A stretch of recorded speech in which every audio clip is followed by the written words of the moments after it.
to the Better Living to Pedaling event. I'm David. I'm the cycling workshop and retail coordinator for the new Langton Cycles Greener Kirkcaldy bike project, which is a repair and recycling centre for Kirkcaldy. So I'm hosting it. It's the first time I've ever hosted something like this with Stephen's helping out. He's going to be keeping an eye on the chat function and things like that. And if it's clunky and stuff, it's all my fault. So don't worry about it. I will be reading from a script, so yeah, I'll be looking up and down quite a lot. So yeah, so we've got two speakers today. We've got Nat Spring from North Berwick and Kirkcaldy local Lilith Cooper to talk about how cycling has made their living better, so covering things like health and well-being and increased confidence, amongst other things.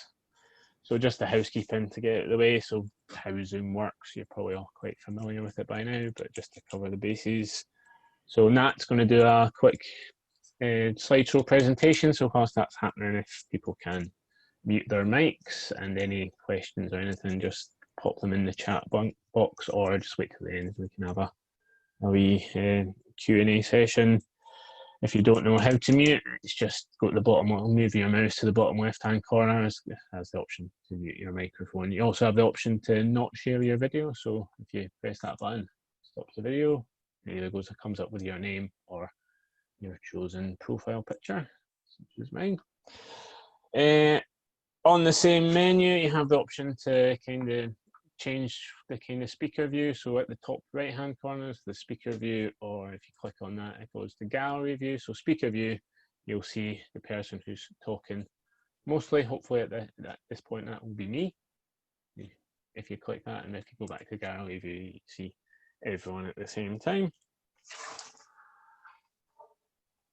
And we will be recording this session just to be able to share on social media afterwards. So if you are asking questions or things like that, please bear that in mind. If you have any questions, put them in the chat, or you can email me at david@greenerkirkcaldy.org.uk.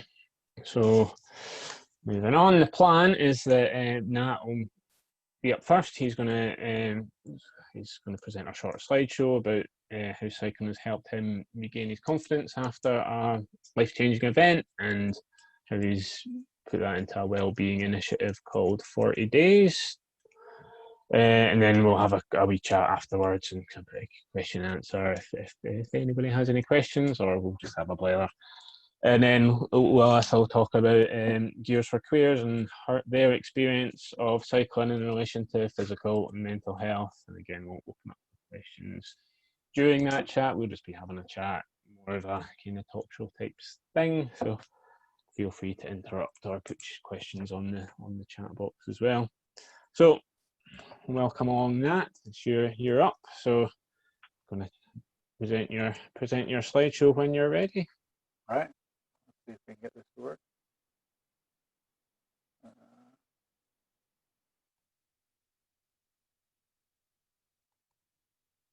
There we go. I think that should.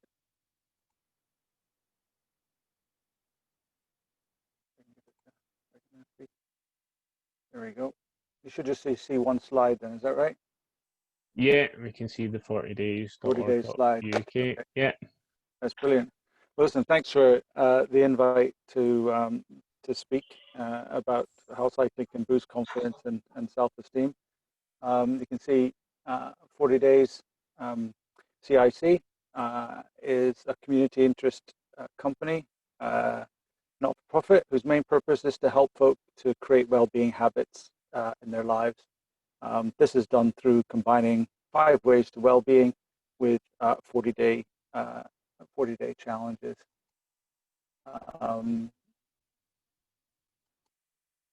My name's Nat Spring. I've done just a little bit about me. I've done a wide variety of jobs in my life, from being a dishwasher to an outdoor leader to shop manager. But for the last 20 years, I spent my time being a primary school teacher. This changed quite dramatically for me about 3.5 years ago, when I took my class to Drillton Castle, I was coming out of a dungeon, and unfortunately, I didn't duck far enough, and I hit my head. I managed to knock myself out. Um, I lost my balance, had major memory problems, struggled with bright lights, loud noises, debilitating headaches. I was diagnosed with a concussion and told it would be 1 to 3 months. Um, but after a year, I was still having most of those same problems. I was still having to hold on the walls to walk properly, and really, really struggling. Um, and I realized that I would need to do something different than what I was doing. Um, so as you do, I came up with a dream. Um, it was one that I'd had for probably 30 years of cycling across the United States. Cycling has always been sort of part of my life. And as debilitated as I was at the time, I thought, well, I've been told I can exercise. I've got plenty of time on my hands. Why not set a goal and see where I can actually uh, uh, go with it. I started um, tackling this goal by joining a gym. I needed to join a small gym. The local gym at the sports center was just way too loud. I couldn't even get through the front door. Lights were too bright, too many people, too much of everything. The hotel here in town, McDonald's Hotel, had a small gym. They didn't play music. It was quiet, and I could access it easily. I treat it like a job. I went 3 times a week. When I first went, I could only manage about 5 minutes on a running machine, and, uh, and that was it. But I kept at it, and I, in conversations with the manager at the place, I eventually um, uh, the manager decided that he would sponsor me, knowing that I was going to be cycling across the United States, provided me with a free membership and a personal trainer, which was pretty amazing, in exchange for sharing my story and progress. Um, so once that sort of happened, in 6 months of working hard at it, I decided I needed to have a challenge um, on a bike, and so decided to challenge my daughter to do Pedal Scotland.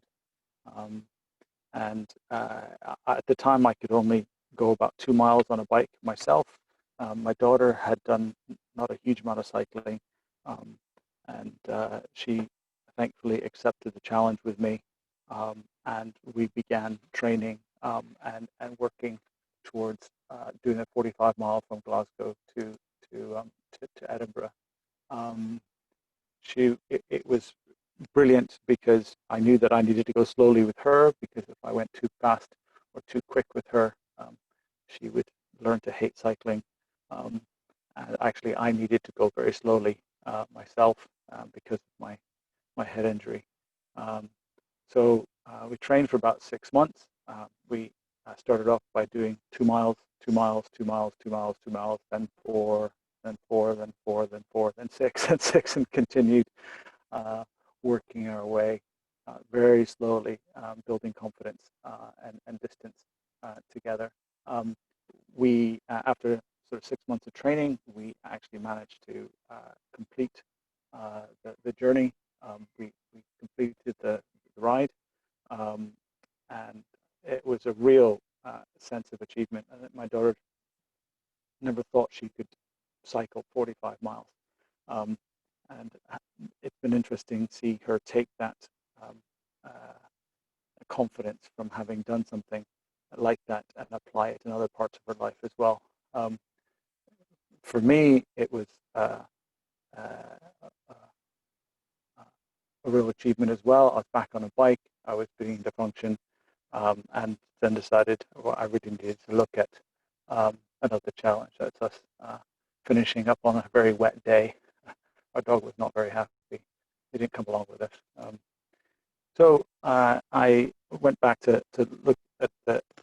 I've done a lot of research on crossing America. I come to the conclusion that it was going to take me about 90 days, and I would be cycling 6 days a week, 50 miles a day, and yeah, quite a challenge. So from that, I decided that I really needed to test whether I could do a shorter distance, not having done any major um, cycling previously with tent and full kit. I planned a trip going from North Berwick across the border to Berwick upon Tweed, and then eventually down through to over near Carlisle on the other side of Scotland. I split it. It was a 3-day trip, 50 miles a day, and as part of that, I decided that I would try and raise some money for Headway. Headway is an organization that helps folk with acquired brain injuries, and they were quite amazing early on. My life from one day to the next turned completely upside down. I had never had to call a helpline in my life, but ended up having to call Headway several times in the middle of the night, really struggling and really finding things difficult. And so, yeah, I was very happy to try and raise some money for them and for their services they provide.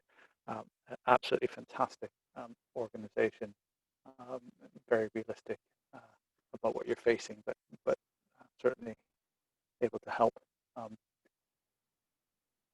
So after having trained again for another 4 or 5 months towards doing it, a mate of mine decided he would do the first leg with me, which was fantastic, to go from North Berwick to Berwick upon Tweed over the Pentlands, which was great fun. We set off and managed to make it back into Scotland, and just had a fantastic 3 days doing 50 miles a day. Had pretty good weather, lots of fields, lots of sheep,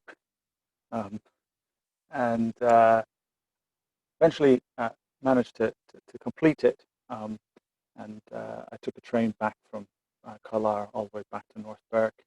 But I arrived pretty ill, and was actually quite ill for probably 2 weeks after the 3-day trip.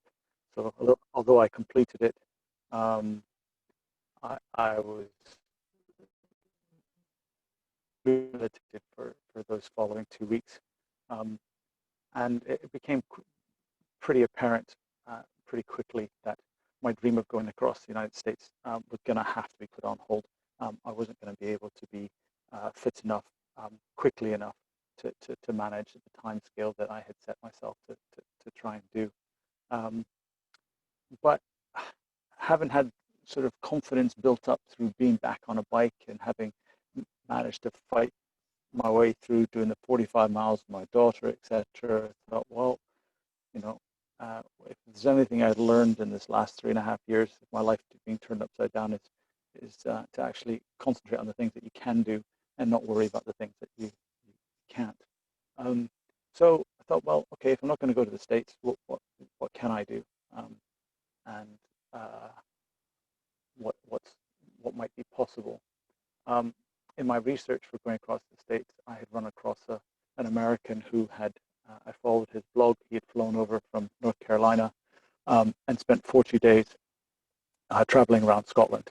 And I had the privilege of following his blog and watching what he did and how he did it. And this map shows his sort of trip from landing in near, I think he came into Manchester and then went up to Carlisle and started in Carlisle and did 3 major loops and did the Outer Hebrides as well.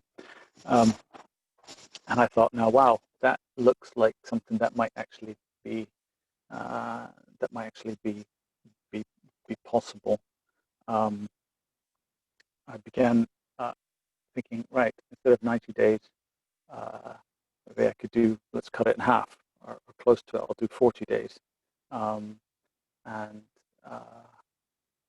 instead of 6 days a week, I realized I really, after 3 days, was so wiped that I would have to have a rest day every 3 days.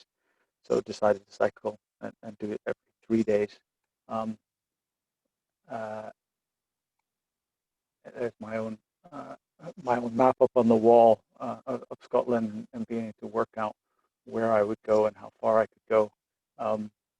I took a book out of this man Dan's book, in that he was doing sort of 25 miles a day, and taking it relatively easy, and enjoying his trip. And I thought, yeah, that's what I need to do, is actually not worry about miles, do what I can, and enjoy the trip. So I had, as part of my trip in 40 days around Scotland, I began thinking about doing a John Muir award as part of it, and in conversation with the John Muir Trust. In talking with them, I had explained that I had this 40-day trip that I was looking at doing, and with my previous 3-day trip, I had raised quite a lot of money for Headway, but really didn't feel that I was able to go back and ask people for money again. And I was kind of scratching my head as to what I might be able to do to get other people involved with what I was doing. A gentleman there came up with, he said, well, have you heard of 5 ways to well-being? And it's something that I had never, I had not really heard of. And he went on to explain what 5 ways of well-being is. It's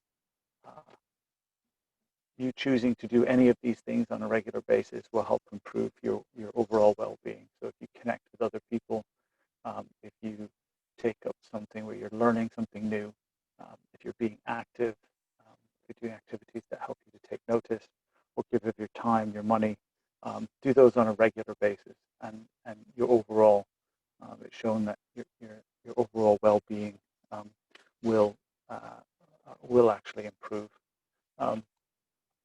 He pointed me into the direction of how much they use 5 ways to well-being on their properties as John Muir Trust, in helping different groups, whether it's school groups or mental health support groups or outdoor centers, and how they use 5 ways of well-being to help people set targets for themselves, and essentially do sort of well-being MOTs. So I kind of went away and began doing my own research, and having a look, and the more I looked, the more I saw 5 ways to well-being. It's all through sort of the NHS, got universities utilizing 5 ways of well-being with their new students. I found it connected in lots and lots of schools, and well-being programs within schools being used. Mental health groups, obviously, as well. And it was sort of through the combination of me wanting to do 40 days on a cycle around Scotland, and then looking at well-being and doing something small repeatedly that would help create a habit, that really gave me this idea of having a 40-day challenge. So I set about doing my 40-day challenge, but as part of it, I challenged other people to join me by taking up their own well-being challenge, and people did that in a myriad of ways. Some people took up complimenting somebody once a day for 40 days. Another person did a gratitude diary for 40 days.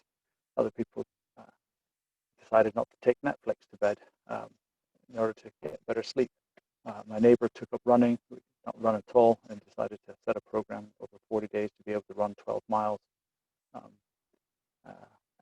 so it was quite exciting. I had 70 people sign up, and most of them actually completed their their 40 days, which was quite amazing.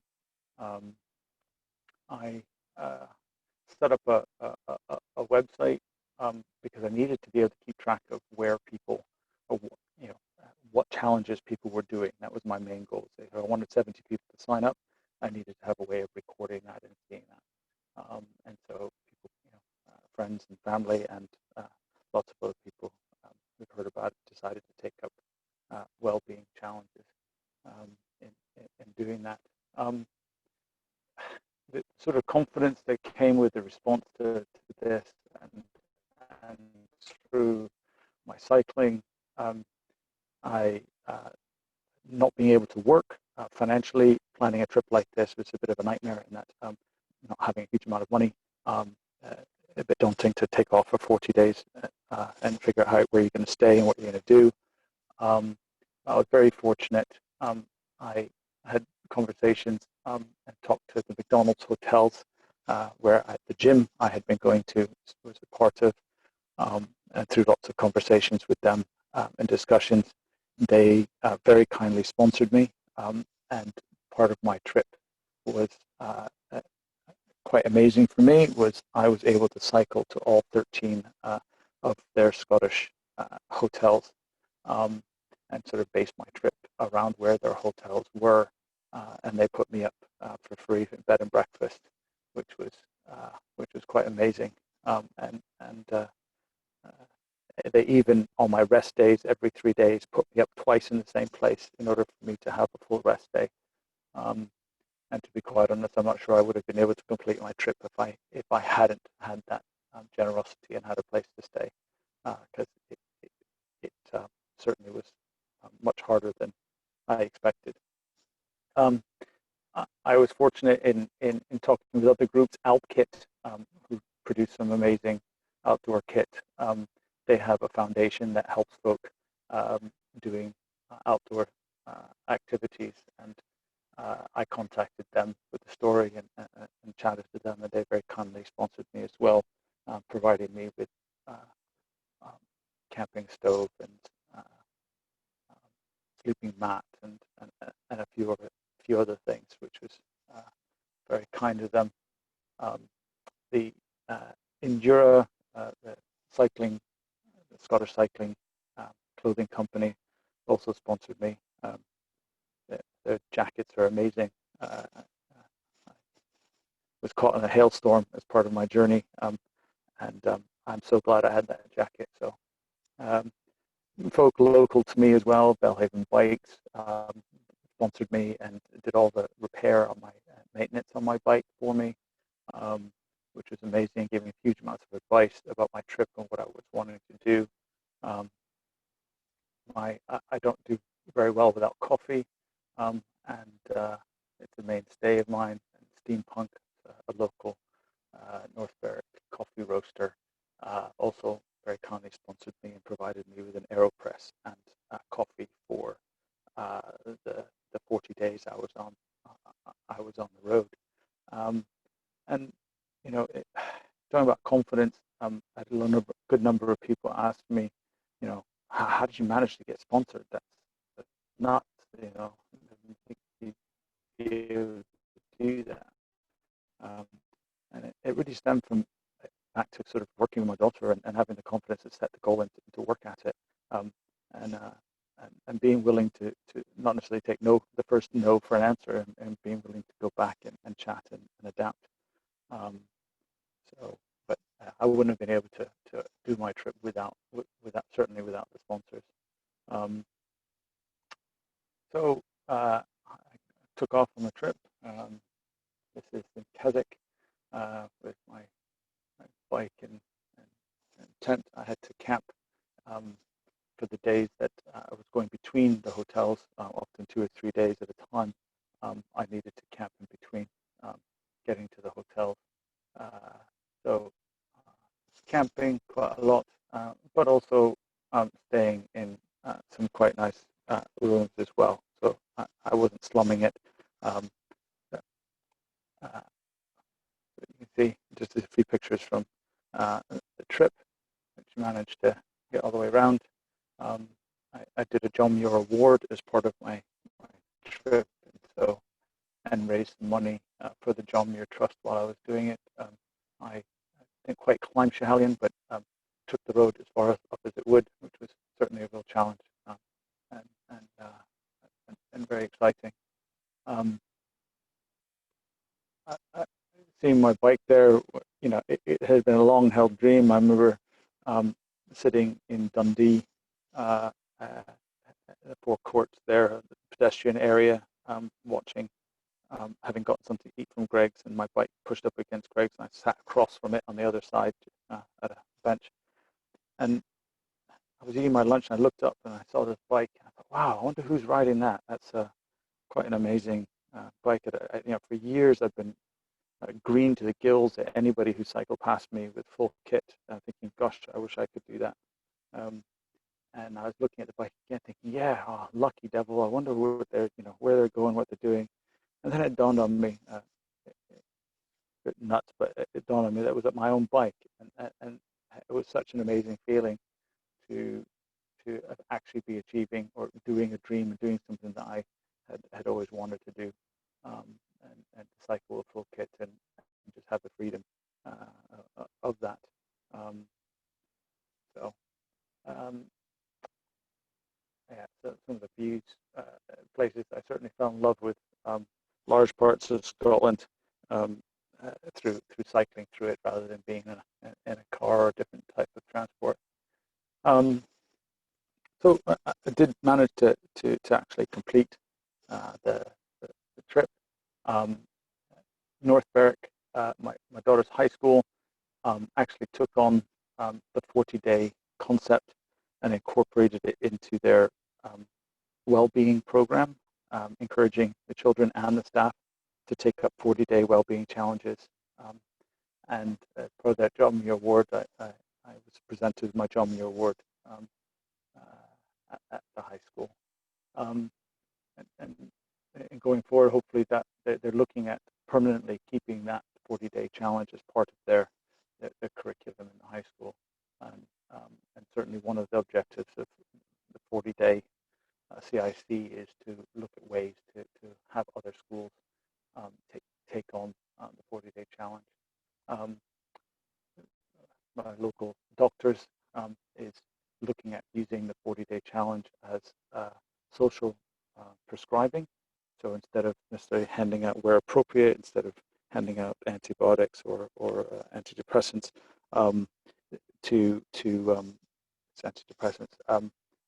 if it's appropriate to have exercise or something along those lines, to actually give a 40-day prescription to somebody that gets them involved with community, or gets them involved with exercise, or whatever it is that might be something that they could do. And our local doctors are looking at the possibility of utilizing that.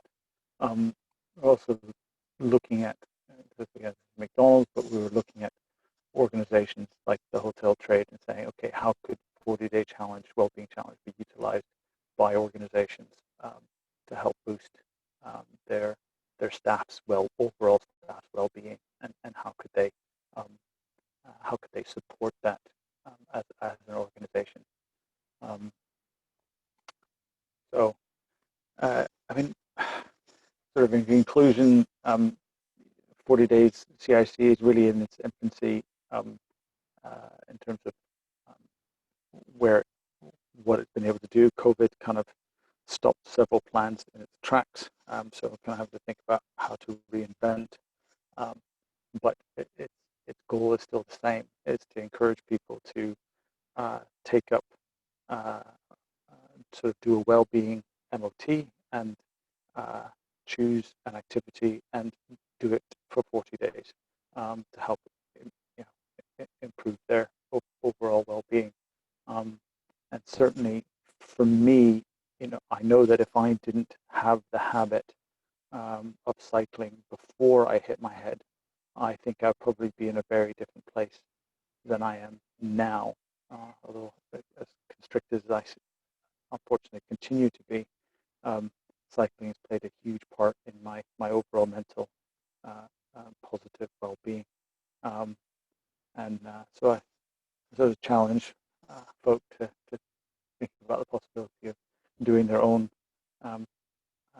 40-day challenge. I've done a number of them, and I found them all hugely beneficial, from simple things like taking a cold shower for 40 days, or during lockdown, I cycled every street within a 7-mile radius of North Berwick, just as a way to get exercise and keep myself motivated and get out and do things.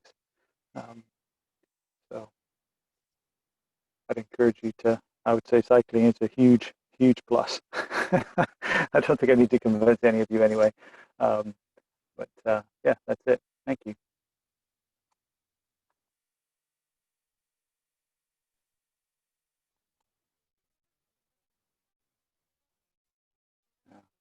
Thanks for that, Nat. That's really inspiring, and yeah, I can speak from personal experience of using the 40-day challenge at the start of lockdown to set my own challenge of getting up every morning to see the sunrise. It really made a difference. It gave kind of that a bit of routine and normality to something which was so strange and weird at the time, back in March, April time.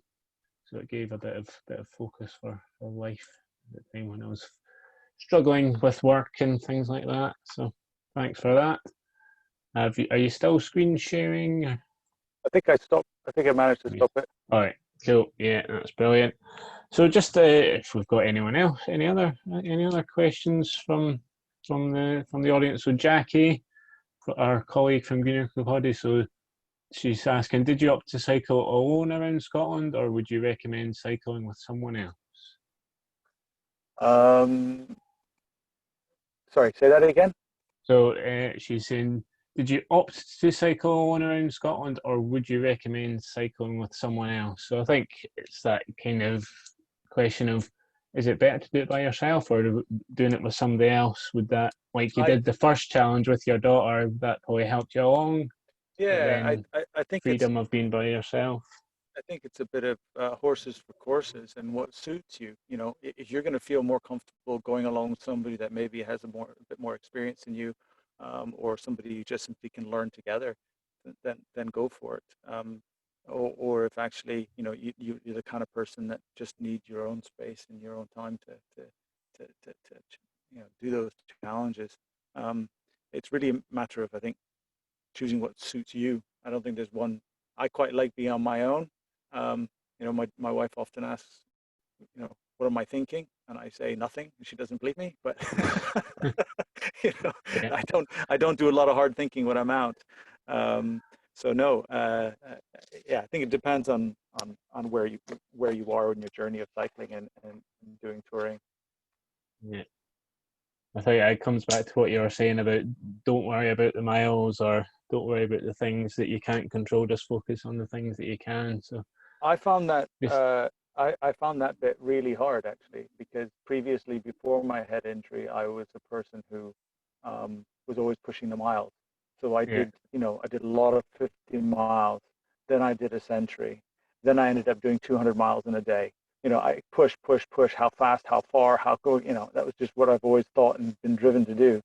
And maybe I learned the hard way, but it doesn't need to be that way at all. And actually, you get a huge amount of enjoyment of just taking your time and doing it slowly. Did you think that drive to continually push was coming from yourself, or was that almost competing with other people that you were seeing, whether that's online, social media, or people that you knew? Yeah, it's a bit of both, I think. There's I'm a goal.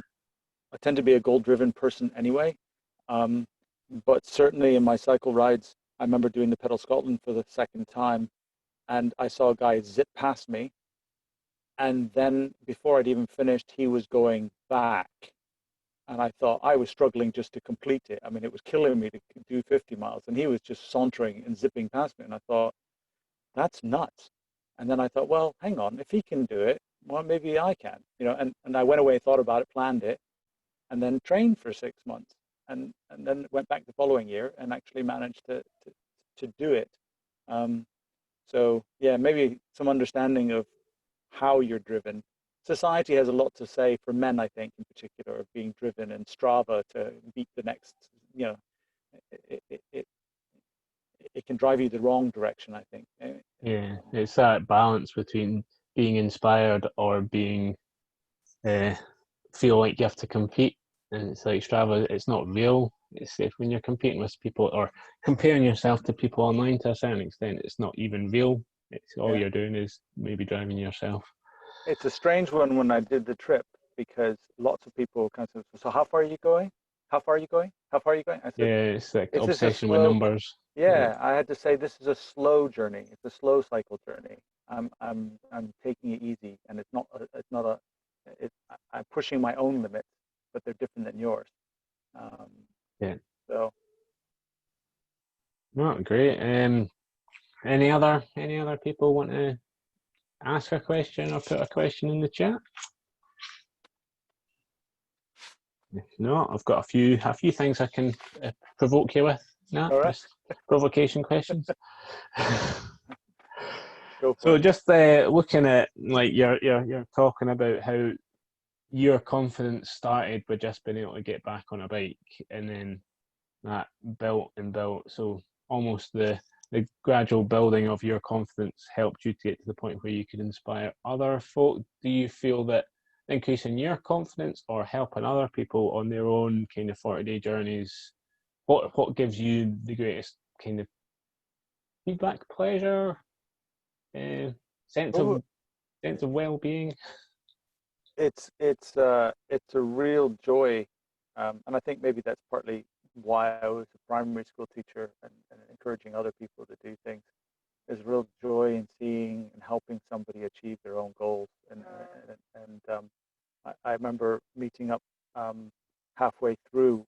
I came back as part of my journey and came back to North Berwick 20 days, and we met up with a bunch of people all doing the 40-day challenges. And one of the ladies had done a 40-day. She'd done a um, sort of a gratitude diary. She was struggling with always berating herself at the end of the day. If she had written a list of 15 things and only did five, she concentrated on the 10 that she hadn't done rather than the five she'd accomplished. And so her goal was to just write down each day what she had accomplished and stop there and say, well done. And actually, after 20 days, we met and chatted. She actually was in tears in the meeting, really emotional about the change that just that practice had meant to her and how much it had changed. Um, and I find that sort of very simple change hugely motivational for me and inspiring. Um, so it's probably a bit of both. Uh, I get a kick out of trying to push myself. I find myself in pretty awful um, situations. Um, Probably a classic one of that is I'd walk down the beach.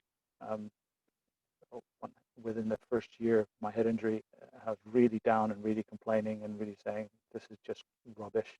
Um, and I suddenly thought, I used to work, I used to leave the house get up at 6, leave the house, get everybody ready, get to work, um, and then get back and get home at 6 and cook and clean up and then sit down, do another 3 hours of work before going again. And I might get to the beach on the weekend for 20 minutes or half an hour. And here I was being able to go to the beach every day, and I was complaining. So I think there's a bit about perspective, and being positive with kind of what you have and getting on with it. Um, so yeah, no, I'm motivated, certainly motivated by both. Um, Yeah, I think it's. I mean, you're very, very inspiring in terms of your way you can reassess things constantly. Even your dream of cycling across the USA, I'm sure that's probably still a dream, but Absolutely, I'm going to do it. yeah, I haven't given that up. you've reassessed your current capabilities and kind of you've not let the fact that you at the moment you're maybe not able to do it, but it's still you've been able to refocus that energy into something achievable, but still a challenge. I think that's really great. And I Because think that, a lot of people might set themselves a goal when they realise they can't do it. That's it. It's like they can. yeah, and I think probably the biggest thing I've learned here, and I think with 40 days as well, is tiny steps end up making big changes. So Yeah. if you think you want to do something, decide you're going to do that. That's fine. Cut it in half, and then attempt to do it, and you'll succeed. And then work at it. And I got the confidence from like taking a shower. Who thought taking a cold shower? I hate cold shower. I don't like cold water at all. So I started by just turning the notch down tiny bit every day. And by the middle of it, I was taking a cold shower, and I tried to take a warm shower, and I hated it. And it really changed how I thought. But it's those small steps, and at that confidence of actually doing it for 60 days, something I didn't think I could even do, then made me think, well, hang on, the USA dream I had isn't unachievable. I'm just going to have to chunk it. I'm going to have to take really small steps towards it. And so I think, that's where that came from. Think, okay, well, I can't do the States, but what can I do? And work at it.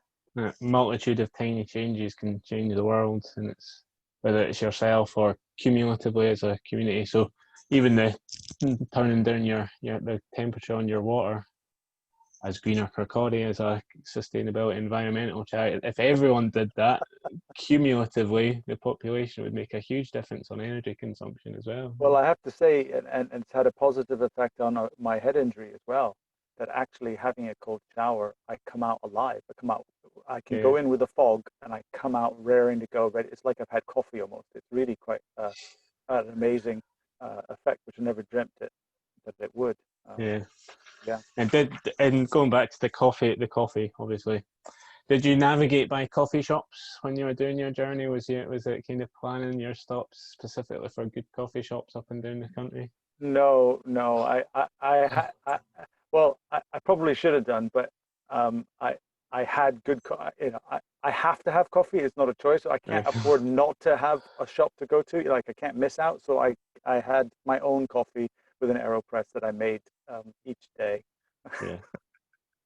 No, it's very similar. I've always got one of these pumps in my bag when I'm out on the bike when I'm out for several days at a time.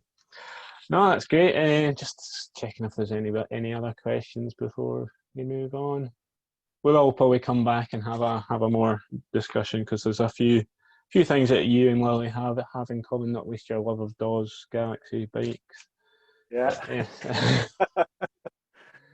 So thanks for that. That's brilliant. So next up, we've got Kirkcaldy resident and published author Lilith Cooper of Gears for Queers. So thanks for coming. Thanks for joining us. And so myself and Lily, we're just going to have a bit of a chat. And if anyone wants to shout out or jump in or put anything in the box whilst we're chatting, that's feel free. Yes. So first up, just quite an open-ended question for you, Lily. How has your living been made better through pedaling?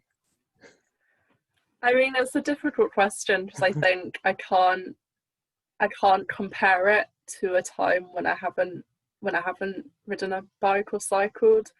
I think I don't drive, and neither does my partner. So bikes are really kind of our source of independence, our source of transport, always have been. And I think traveling by bike, both kind of further afield, but also like around Kirkcaldy, around our like where we live. I think that makes me feel more connected to place and to community and to kind of all the different parts of the places that I live. So yeah, and I think also just like riding a bike for me is a real source of kind of joy. So I think independence, joy, connection, those sorts of things. Yeah, brilliant. So yeah, coming back to your book, I've got a plug available from all good and some bad bookshops online. Gears for Queers website as well if you want local delivery in Kirkcaldy. Lily and Abby can sort that out for you. So yeah, in your book, you're quite frank about the difficulties you've had with your mental health throughout your life. do you feel that the experience on the journey, as well as afterwards with all the other cycling adventures you've had with your wife, and have helped gain a better understanding of how you function and your relationships and stuff? Yeah, I mean, so like for some context, you know, I've kind of struggled with my mental health since I was a teenager, and spent a lot of time in mental health services, a lot of time in hospital, and really kind of the cycle tour that the book's about is really the first kind of proper trip that I ever did away from my hometown. And I think, you know, in that sense, it was a kind of very, very steep learning curve about a lot of things. And I think that's not necessarily unique to me as someone who's had mental health challenges. I think the things that a cycle tour throws up are the sort of things that that kind of everyone can benefit from reflecting on. You know, what sort of person are you when you are tired and hungry and wet and just want to lie down? Where are your limits, you know? And, you know, sort of like Nat was talking about this, what does it mean to come up against something that you feel like you can't do and acknowledge and respect that limit, and it not necessarily be like a solid or like a fixed thing, a thing you can never do. But if it's not something you can do in that moment, how do you negotiate that? How do you maintain kind of a sense of, I don't know, achievement within that? All of that sort of stuff, I think, is things that cycle touring as a whole sort of I brought back with me from the cycle tour.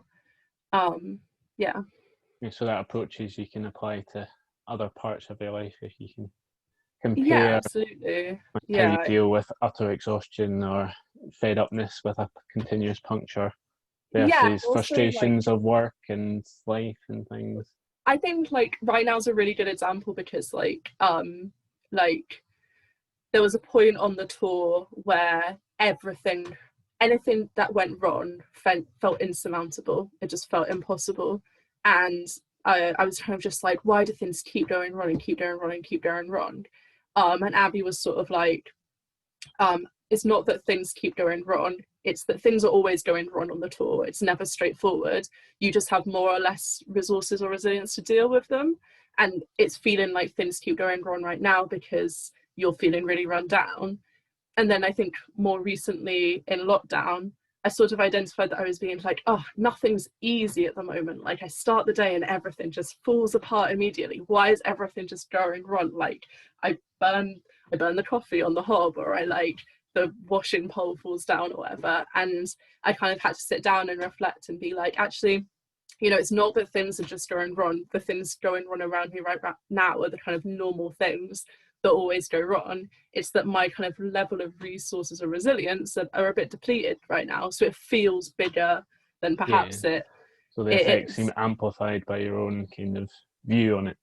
Yeah, I think it's a classic thing with kind of, yeah, any kind of burnout or feeling of like fatigue or exhaustion, you know, which I think a lot of people are feeling at the moment with the kind of constant stuff that's going on, just feeling that like that one extra thing is overwhelming. And I think identifying that, yeah, helps figure out how to deal with What's it. your kind of go-to way of kind of trying to decompress from that kind of thing? Is it going for a ride, or is it just remembering a good time on your adventures or something like that?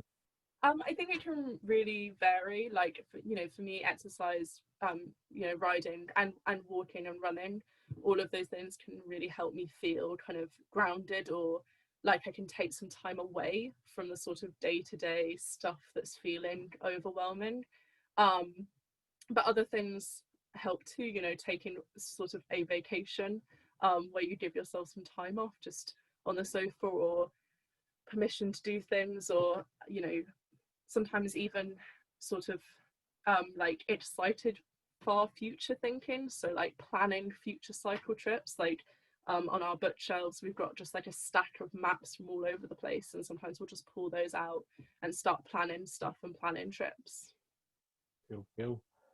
Yeah, so just kind of a wee follow-up to that is, do you think if you'd been doing your journey in the book by a different means, like if you'd interrailed or if you'd driven or if you'd done it in a kayak or whatever, you would have the same kind of outcomes, the same kind of insights, or do you think there's something specific or unique about cycling long journeys that allows that kind of cogitation? So I think I think cycling kind of shares some things with sort of walking or kayaking if you're feeling brave, in terms of the feeling of like moving under your own power that I think is really distinctive to that, that you're propelling yourself forward, and how that feels. And I think, the trip was really shaped by the mode of transport we chose. Like that was how we decided the route that we took. That was how we paced ourselves. I think also there's something about cycling in sort of, I guess, in the ways that it makes you kind of feel or be that bit more vulnerable, and the way that kind of vulnerability, we found anyway on the tour, really was met with like openness and kind of care, and people really responded to that, by offering you something to eat or drink or a place to stay or wanting to talk to you about the trip. I think the thing that delayed us most, or that always delays us most on cycle tours, is stopping and people wanting to chat, because I think especially in kind of Scotland and England, it's a lot less usual to see kind of fully loaded touring bikes. So I think that kind of I think that was one of the ways that that riding a bike really made a difference, because it really did leave you open to those conversations. And Nat's not unique in that he's always fascinated by a loaded touring bike. I think we're all kind of always see a loaded touring bike. I wonder where they're going. I wonder where they've been. Wonder what. Absolutely. The few times I've seen kind of touring bikes riding through Kirkcaldy, I'm always just like, you there? Like, where are you going? Like, stop. So yeah, I think there's definitely and anything, it really invites that, and really invites that sort of that connection that I think you can lose when you're riding in a car or riding on a train. I think one of the other things it did, and one of the ways that it sort of makes the journey unique, is that like you can't avoid places really on a bike. Like if you want to get somewhere, you have to go through all the other places in between, and you have to experience them kind of with the same intensity that you experience the place that you actually want to go. And I think that can really allow you to kind of see so much more of a country or a place, and really kind of get a feel of it or get a sense of it.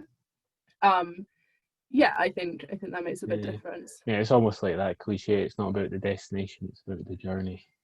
Yeah, absolutely. And you always end up finding things that are just like kind of extraordinary. And I think it's funny, like when we talk about the tour or the other tour that we went on, or any real trip, the stories we tell always end up not being the ones where we're like in the kind of nameable cities, but where we're like, oh, we were kind of just on the outskirts of this place that we can't quite remember the name of, between this other place, I think that's definitely where all the good stuff happens. Yeah. So talking about good stuff, what about Kirkcaldy? What's your kind of take on that? I mean, you and Abby, you're both is it Cambridgeshire you're both originally from? So I'm from Cambridgeshire and Abby's from Norfolk, which is the county just like north. All pretty flat areas. So what kind of brought you both to Fife, Kirkcaldy, Scotland? When we came back from the tour, we moved up to Edinburgh. Abby had been to uni there, and basically when we came back, Abby had got ill and she'd had to be put on a waiting list for NHS surgery. We were like, well, we're kind of grounded. We have to stay in the UK, but we kind of don't want to stay in Cambridge. So a pal of hers had a room going in the kind of flat that they'd all lived in at uni, which is just off Cowgate. And said we could move in. So we kind of up sticks and moved to Edinburgh. And we lived there for about a year before kind of Abby's job contract ended. I was working from home. We wanted to move out of the flat because living just off Cowgate surrounded by students was nice and peaceful. yeah, tranquil. But we couldn't really afford anywhere in Edinburgh off our own bat, and we'd cycled, actually, it's literally about a month after we moved, we cycled from Edinburgh kind of to just beyond Dalgety Bay, and camped in St Bridget's Kirk in the kind of graveyard there, and we'd loved the kind of bit of the Fife Coast that we'd seen. So we were kind of looking at where trains were, because obviously that's important for us as people who don't drive. We were like, well, Kirkcaldy seems like it has pretty decent train links, so we'll just see some flats there.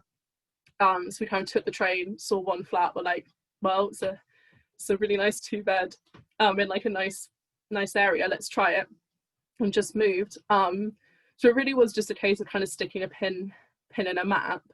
But when we moved, we sort of kind of found ourselves in what felt like a really nice and kind of positive community. Like, it immediately, we were getting to know people, started running kind of the art clubs at Cangas, started riding around the town, exploring the kind of Fife Coast and some of the cycle routes, all of that sort of stuff, and really felt like we kind of hadn't expected, I think, to feel so at home and to want to stay for so long, but we really were just like, actually, this is kind of a bunch of, like a community who's really invested in making the town that we all live in like the best place it can be, and we want to stick around. So I mean, what are the best and the worst bits of cycling in Kirkcaldy? Heavy on the best bits, please. Yeah, well, I'll just do the one worst bit, which is 100% the hills. Like, we live right up the top of kind of Strathallan Way and off. Like, I don't know why we've decided it was going to be okay to live on top of a hill, but like, I get about halfway up each time, I'm just like, oof. But I also think, like, I'm slowly appreciating hills for kind of what they are and the kind of challenge, and then the kind of feeling of accomplishment as you slowly start to like get closer and closer to the top of them each time. I certainly know that, like, when I first started riding from where I am now, I couldn't get on the kind of the new road, the Rin Road that goes around to the retail park. I couldn't get over that hill when I first started, and now I can comfortably just get over it and then be overtaken by hundreds of people, obviously. I think Kirkcaldy's got a lot going for in terms of the actual kind of core sort of cycling infrastructure, I guess. Like, I like how where we live, most places are accessible from following the Ring Road, which is a great shared use path, and coming off it. And I think also, like, in terms of those routes and stuff, like, we've sort of started exploring more, doing kind of off-road riding and a bit more kind of mountain biking stuff, and there's so many good routes and so many like people like sharing them, like yourself on Strava or online or on other places, lots of like great routes to explore, which is like, I think, one of our favorite things to do, certainly recently. So I think that's a big positive. And I think also just like all the routes that kind of come out from here, like you've got the Fife Coastal Path and access up to like Perth and further up to Pitlochry or round to Dunfermline and the West Fife Way. So it always feels like, or at least it certainly feels like right now, that there's still so much to explore. I don't feel like we've done, even a tiny bit of what's there to ride. Yeah, personally speaking, it's not until I leave Fife that I realise how lucky we are in Fife for the variety of cycling on offer, whether that's round the towns or off-roading or just quiet roads as well. So it's a really good to be place to pedal. Yeah, so we're coming on to, you kind of touched on your kind of experiences in lockdown, just kind of the way cycling has helped you through that. Is there any particular instances of lockdown pressures or lockdown relief that you can talk us through? Of bikes, riding, new bikes, old bikes, your love of second-hand bikes and all that kind of thing. So I think like a lot of people, I really appreciated how much quieter the roads were for a while during lockdown. And that was a real chance, I think, for both me and Abby to build up some of our kind of confidence and knowledge of like Kirkcaldy bike routes. And actually one of the nicest things that we've been doing is dropping off books at people's houses if they've ordered them in Kirkcaldy, because it's such a chance to like try different routes or see different places or try and join places up. So that's been a pretty like joyful part of lockdown. You know, we've also been kind of decided fairly early on in lockdown that our kind of next big kind of bike riding goal was to do some of the Great North Trail, which is a cycling UK kind of off-road route that runs from the peaks all the way up to Cape Wrath or John O'Groats. I think you can decide which you go to, but we sort of felt like if we joined it, we could quite easily join it just above Glasgow and have our kind of a go doing some more serious off-road riding for kind of a longer period. We thought we'd spend maybe 5 or 6 days solely on the route. And that sort of involved switching up our bikes, because at the moment, or like previously, our bikes were really designed for cycle touring that mostly rode on roads, and also for just like the kind of day-to-day riding we do, which is like grocery shopping and kind of commuting stuff.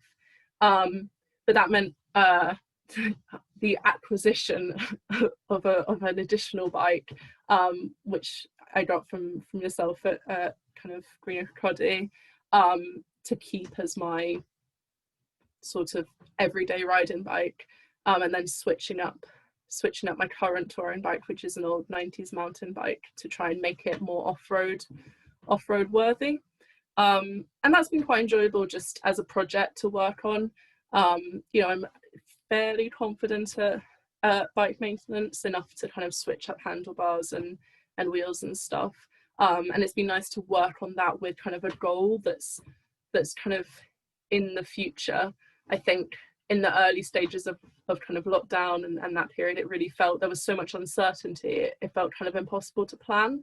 And I think for me, there was kind of a big mental switch when I was suddenly just like, actually, like, it's realistic to make this trip a goal, and actually like this is a really nice opportunity to do some more exploring closer to home and to try out different styles of riding and see if they kind of suit us, or if they stick.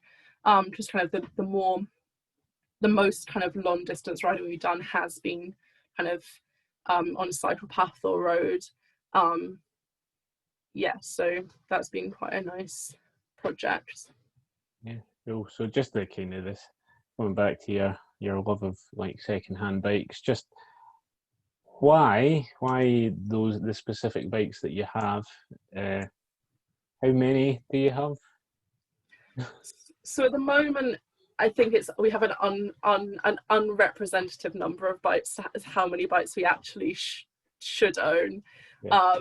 Essentially because we've got the 2 bikes that we fitted up that were our touring bikes, and then I have a everyday riding bike, and then Abby has a mountain bike, and then we ended up buying from Gumtree a bike that a gentleman in Kirkcaldy was selling, that he'd had since 1957 when he bought it originally, and it's a kind of a beautifully intact steel framed Triumph, all the original fittings, and we saw it going for sale, and we thought this bike kind of deserves this second lease of life. You know, it's been going since 1957. Like, wouldn't it be amazing to just fix it up and take it for a wee ride around the coast and have it as a bike to travel on?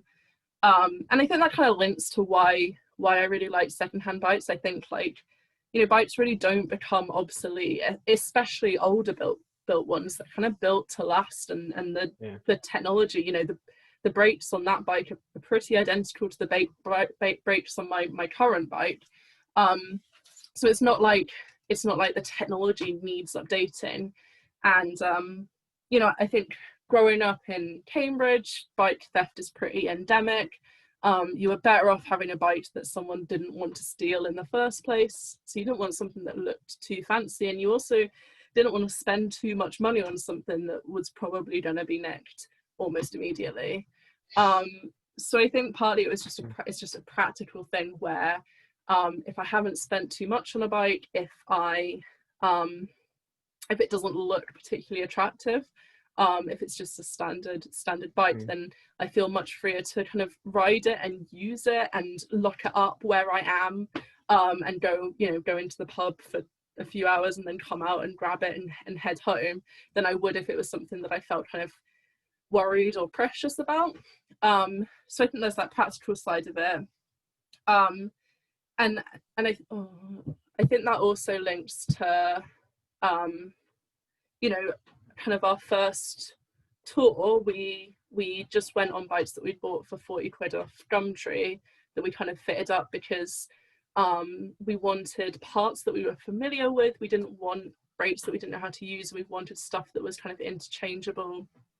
And I think there's a kind of a satisfaction that comes from knowing the different parts of your bike, to kind of feeling that sort of ownership over it, that you've made specific choices about it, and also just a sense of well-being that I get from like just physically working kind of mechanically with stuff. I think it's really satisfying and gives you a feeling of kind of competency that I think also translates then to when you're riding, because you feel like if a problem does come up, you kind of understand it.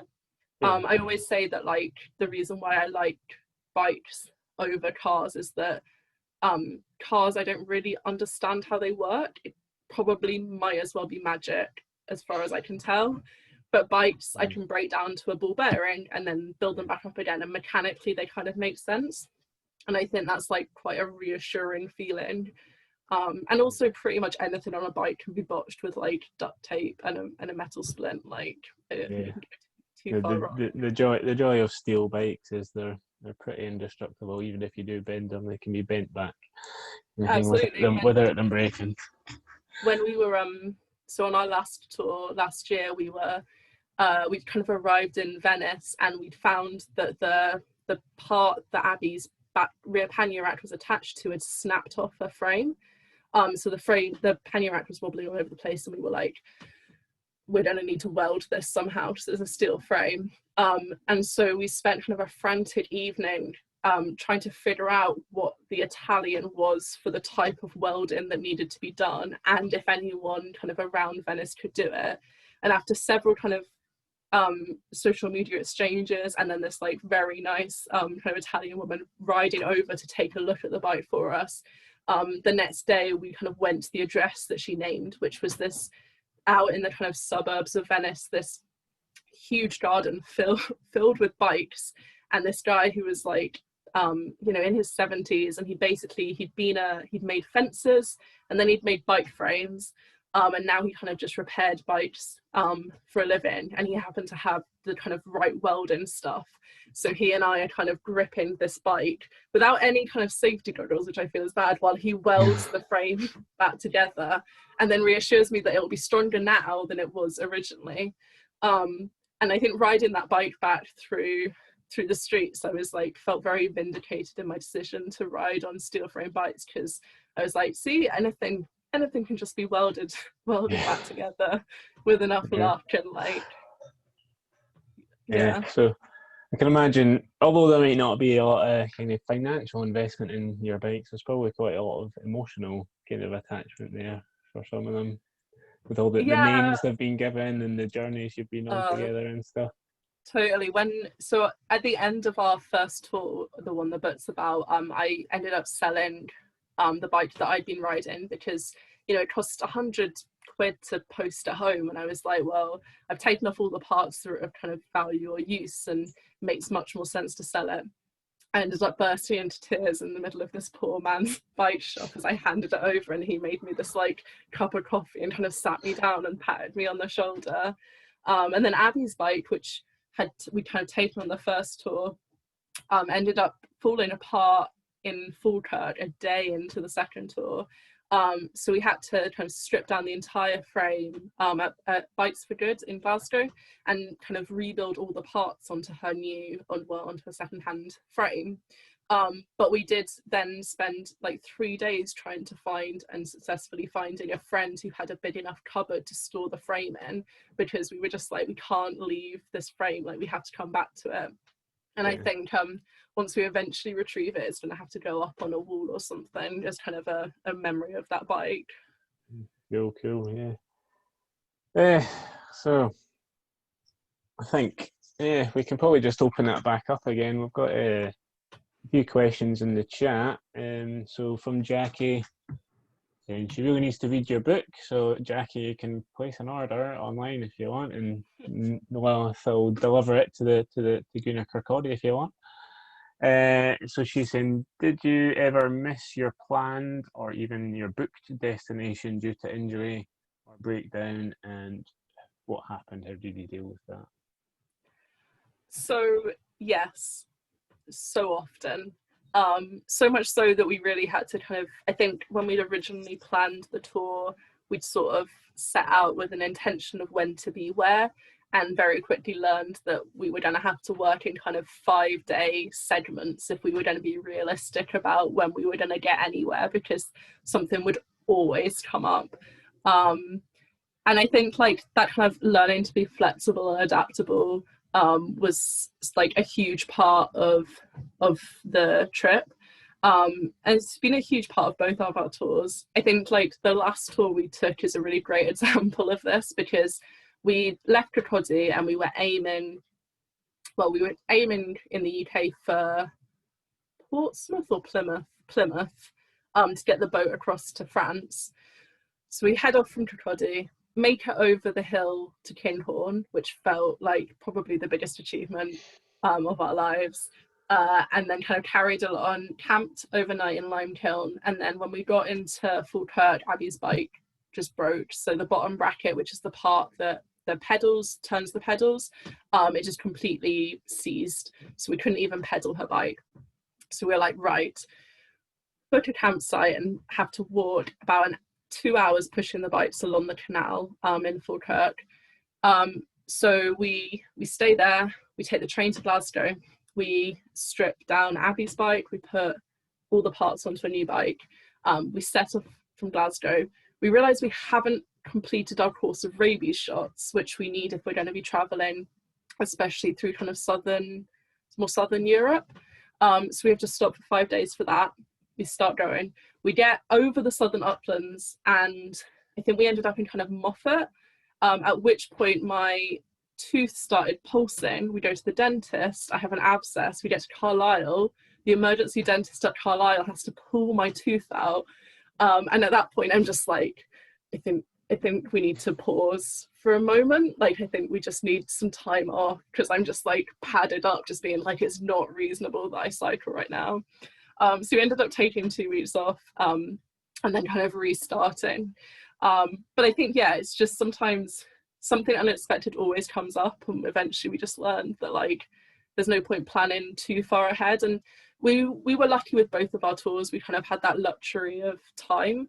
But I think also that sort of time was necessary for us, because we had to kind of listen to our bodies, we had to listen to our bikes, we had to listen to that feeling of overwhelm when it feels like everything's going wrong, and kind of give ourselves permission to rest and pause.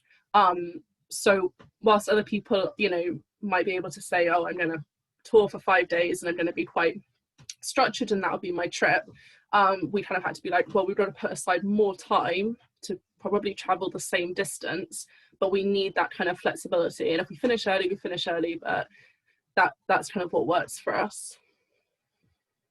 Cool, and we've got a question from Nat. Nat, do you just want to ask your question rather than me trying to summarise it? Just go unmute it. I said, you know, I was interested in what do you do to keep the excitement of being on adventure going when you're home based? Because having been on a number of adventures myself, I return home and responsibilities kicked in. I'm married. I've got a 16-year-old. We now have a dog. You know, how do you keep it going in the normal routine of day-to-day life? You can't live an adventure all of the time. It doesn't work. You know, well, maybe it does work for some people, but I think normal life gets in the way. So how do you keep that excitement kind of going? So I think like our normal thing is we come back from a trip and we're both really kind of craving that sort of stability and that sense of home and being in one place and having a bed and stuff. And then within maybe, and we'll say this is it. This is us settling down. Like we're going to stay in one place, no more big tours. We're going to just have the same job in the same house for a year and see how it feels.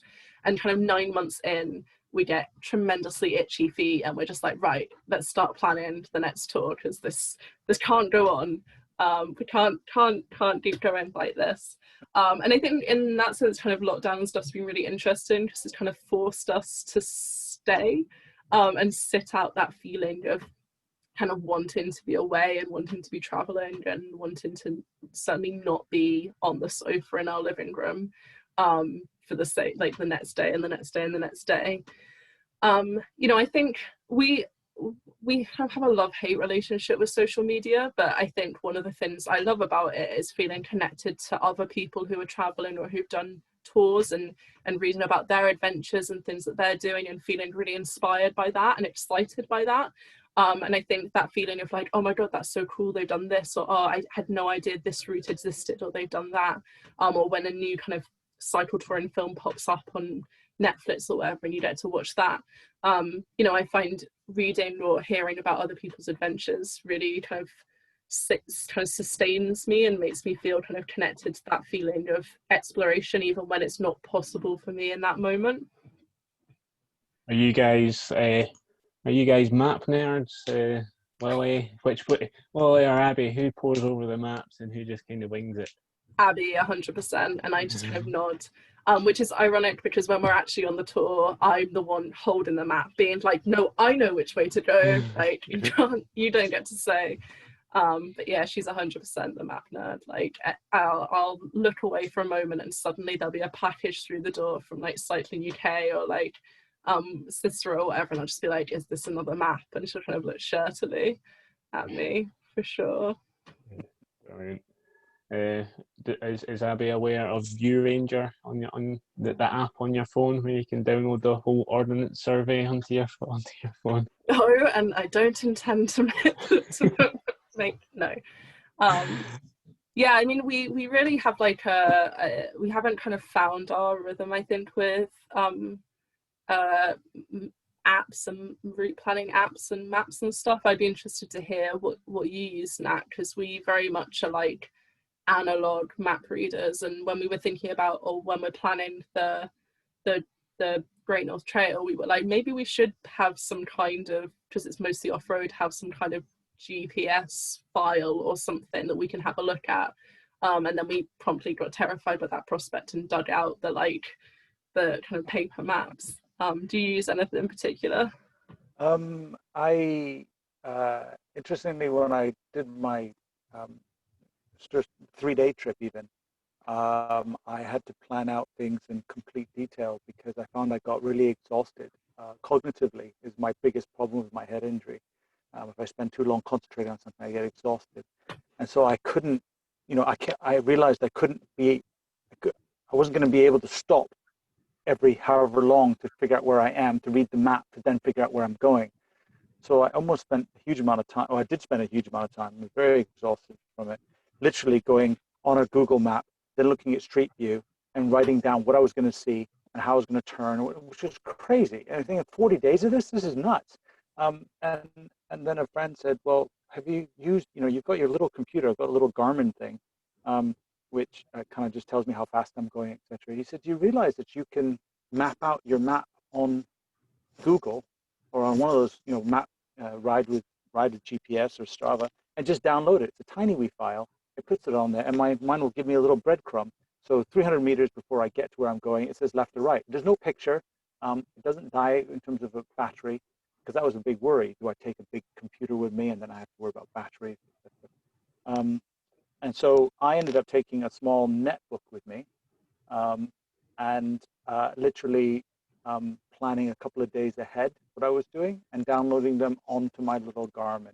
So I was always a couple of days, because if I got to a hotel and the Wi-Fi was bad, or went to a campsite and I didn't have Wi-Fi, I'd be stuck the next day. So I tried to plan a few days ahead, and that worked perfect. I didn't have to think during the day. It just told me where I was going, and it lasted a full day without any problem. My little tiny Garmin told me how, I didn't worry about how fast I was going, but it told me what time it was and how many miles I'd done and whether to turn left or right. And if I really got stuck, I used my phone to tell me with GPS, or, oh, I stopped and asked people. but that's dangerous, because people tend to think they know where they live there, so they tell you things, and you end up in the strangest of places by listening to their instructions. So I wouldn't necessarily. You've also got the issue of people bamming you up when you ask for directions and they deliberately send you the wrong way. You can do certain areas that might be a risk. It's funny, no, the map reading business took a lot of time. That was the biggest thinking, and I love maps. I like physical maps, so I'd rather take almost a map with me and use it. But sounds like there could be a training session somewhere in there about how to use all the different navigational aids on cycle journeys and stuff. I'll make a note of that for the social enterprise. I spent a lot of time on blogs listening to people crossing the United States. And what did they use to find? But in the United States, some of the ports you could go 22 days and be on the same road. So it was like crossing the Nullarbor Plain in Australia. It's the same road for days and days and days and days. I'm not sure it doesn't sound that exciting. I think I'd still probably manage to get lost as well. Knowing me. Cool. So kind of brings us a bit to, I'm going to ask you both the same kind of questions. We'll try and keep answers quite short because we're it's 8:30 just now. So kind of bringing it back to Fife, is there any kind of areas or routes in Fife that are on your to-do list once lockdown eases off? So Lily? So I think kind of we've got this route planned up through the Great North Trail, which is obviously more kind of west. But our plan is to come back down and kind of get to St Andrews and then do the Fife Pilgrims Way, which looks like a really fun kind of off-road route. It goes all the way to Dunfermline, and then we probably come down to Dalgety Bay and back along the coastal path. So I think that's our aim. We also saw that, I don't know how true this is, you might be able to tell me now actually, that there's a ferry that goes from Anstruther to North Berwick, is that right? Yeah, during the summer only. There is a ferry, so you really have to do the research to find out when it actually goes. Does it I go haven't actually via the been on Isle of May? Is that right? There's a boat that goes from Anstruther to the Isle of May, and there's also a boat that goes from the Isle of May to North Berwick or Dunbar, I think. But I don't know if they take bikes on or not. I don't know. Yeah, it's actually more of a sightseeing. It's interesting with the bikes. It's more sightseeing, isn't it? Yeah. I don't know about bikes. I know friends have taken it from North Berwick direct in the summer to Anstruther and spent the day there, and then just hopped on the boat and come back. But it was like only on the weekend, once on the weekend, and it really depended on the weather. So it's not something I would necessarily rely on. Have to turn up in Anstruther and just wait. There's a load of so there's parts of the Danube where you can't cycle alongside it, and so they have a kind of wee ferries that'll take you, and all you do is you turn up and you just ring this huge bell, and then someone was kind of like puddle out of their house and be like, oh, you want to take the ferry? And you'd be like, yes, and then they just kind of drive you off in this ferry. And I'm a strong advocate for bringing that system everywhere. But we kind of entertain the idea of taking that ferry and then coming back round like Edinburgh over the Forth Bridge and then the coastal path. I think it's a similar kind of setup at the Kyle Darnest if you're doing the Cape Wrath Trail. It's like, or joining the Cape Wrath Fellowship at this towards the end of the season, you just rock up and the guy, if he's there, he'll take you across. It's like the timetable becomes a bit more casual later on in the season. I was interested in doing some more cycling, or doing some cycling in Fife, and that on my trip I ended up in St Andrews and had been on the road for 22 days or something, and my wife came to St Andrews and they put us up in the Rustics Hotel, and we had 2 nights there. There was a choice of spending another night in a hotel or cycling, and I stayed the night in the hotel. So And also the thought of actually cycling from St Andrews and being able to see North Berwick Law all the way down the coast, and then having to cross the bridge and come all the way back again didn't sound that exciting. You probably would have had a headwind all the way to the Forth Bridge as well.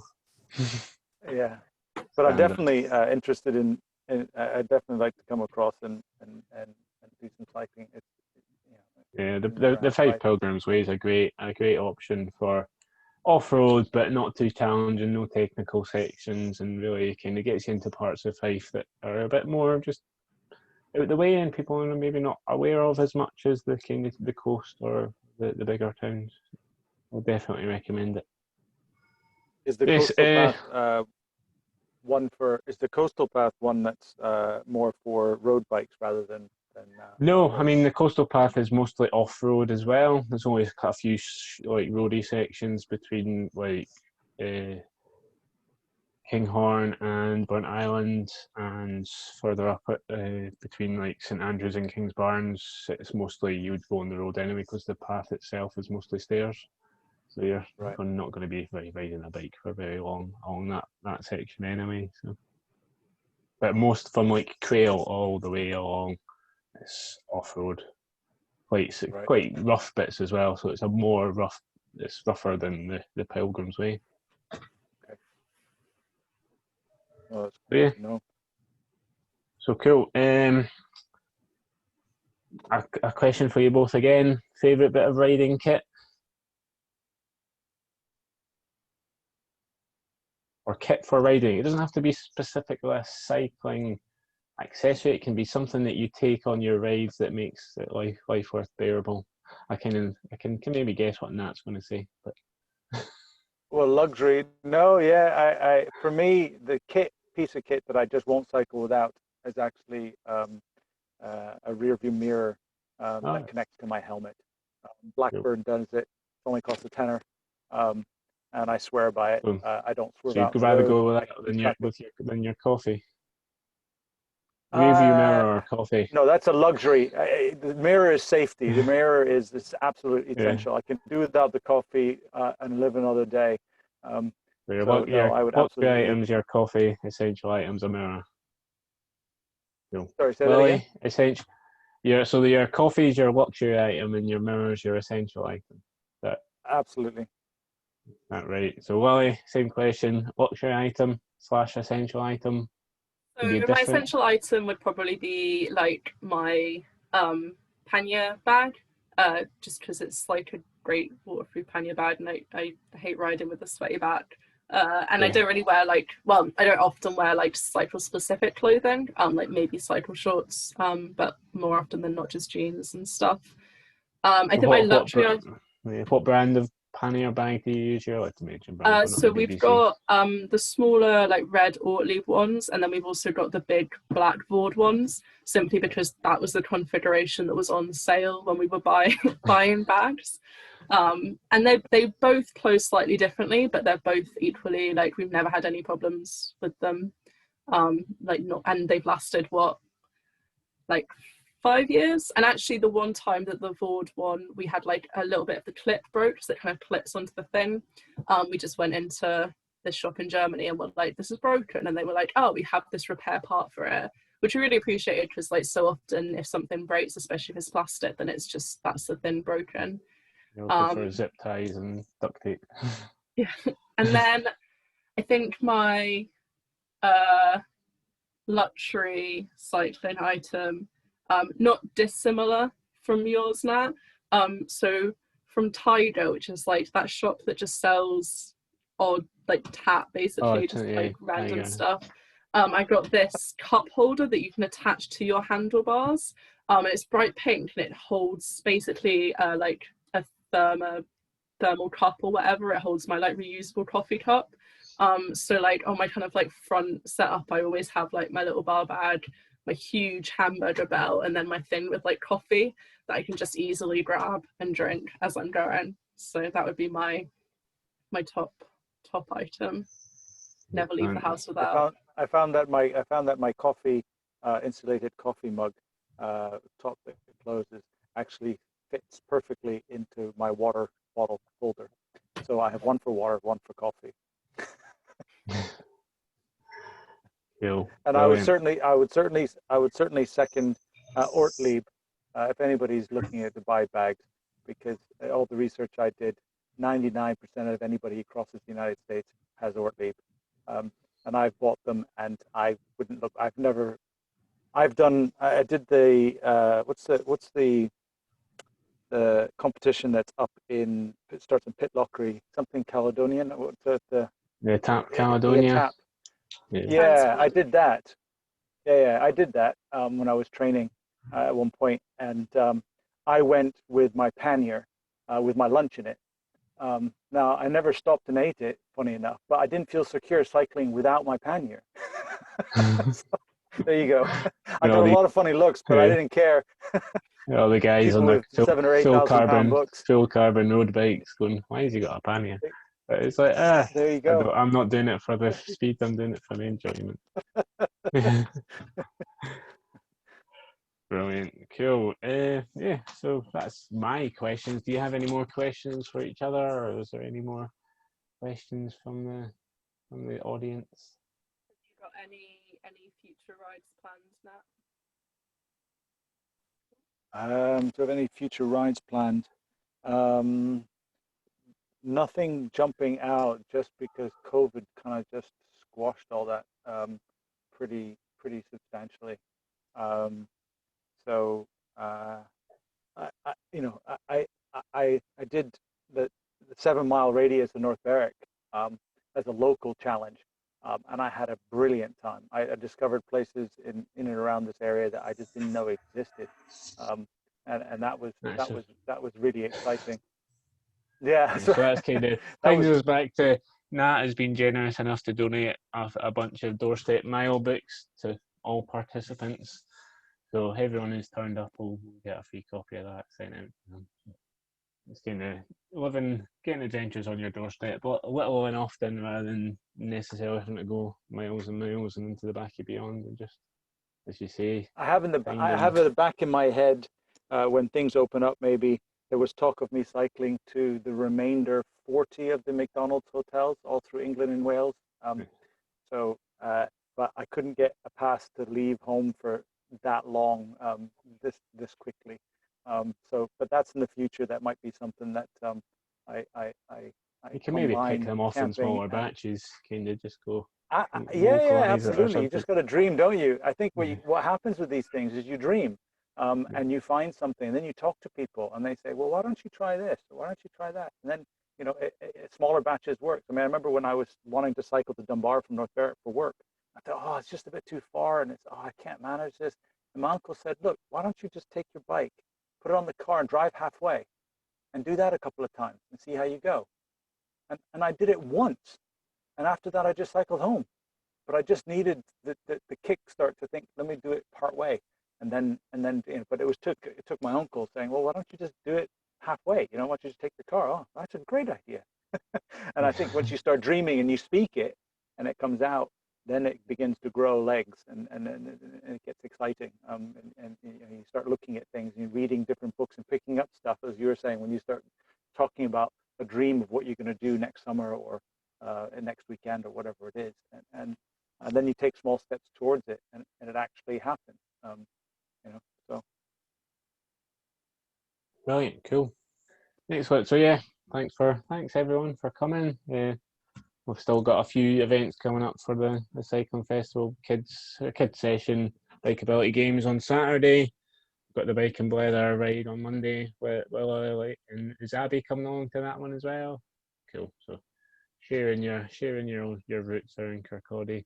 And yeah, Langtoon Cycles, we're going to be getting a shop soon, some on the high street. So once that's open, hop down, pop across. Just coming in and see us, and we'll see you there. So thanks everyone for coming. Thanks Lolly. Thanks Nat for speaking. And yeah, just drop us an email if you've got any queries about what we talked about, specific links to websites and all that. No problem. That's great. Okay. Well, thank you for having us. Cheers. Bye.